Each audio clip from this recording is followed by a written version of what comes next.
Alright, go ahead and circle numbers 1, 3, and 4.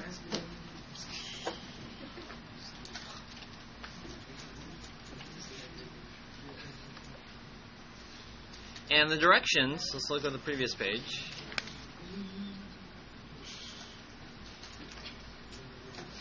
Analyze each graph, then circle the functions which could model the graph. So circling means yes. Write that word, yes. On the previous page. Describe. So there's a couple of things. So number 1, we have to analyze, and then number 2, describe. Describe is, how do you describe things? What do we use? Numbers or words? Words. Describe, the reasoning you use either to eliminate or choose the function. So we have to analyze, so we have to determine if we're going to circle it or not, and then we have to do some kind of explanation. Now it gave us a tip over here. What information is given by each function and relative position of its graph? So what's kind of weird is they're giving us a quadratic function here. But what do you guys notice that looks funny about it? There's no tick marks. There's no coordinates. Okay? So let's look at B here.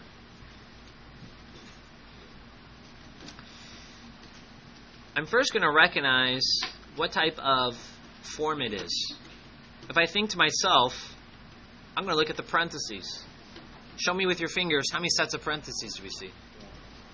Put that on, put your finger on now your foldable. I know I have the vertex form, so I can write the vertex form right above it.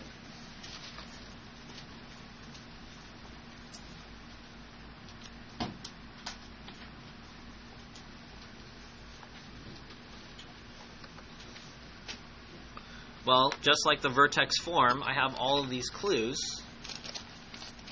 I probably want to find the h and the k. That is the advantage of the vertex form. That's basically going to find the maximum or minimum. So if I look at this problem here, I have an a value that's 2. Class is 2, positive or negative? And what does that tell us about our concavity? So it's going to open up. We learned yesterday that you can use your finger or an eraser for the next part. The formula must have a minus sign. We already have a minus sign, so I can just do covering up. H is equal to a positive 75.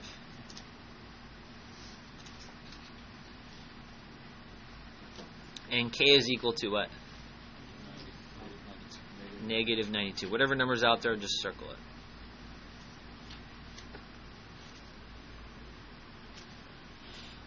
Okay, let's see if this matches our graph. Class, does this graph open up? Yes. This point here, the vertex, can that possibly be a positive and then a negative? Yes. Can it have the coordinates of a positive 75 and down negative 92? Yes. Yeah.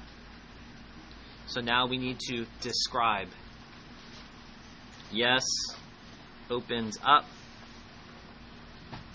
and vertex in quadrant. If you don't know your quadrants, you start on all the positives, and you go counterclockwise. Which direction, class? Counterclockwise. So this would be 2, 3, and 4. Right? You're going positive, positive. So in quadrant 1. So, if it is yes, it tells us to circle it. So, I'm going to take something and just circle it.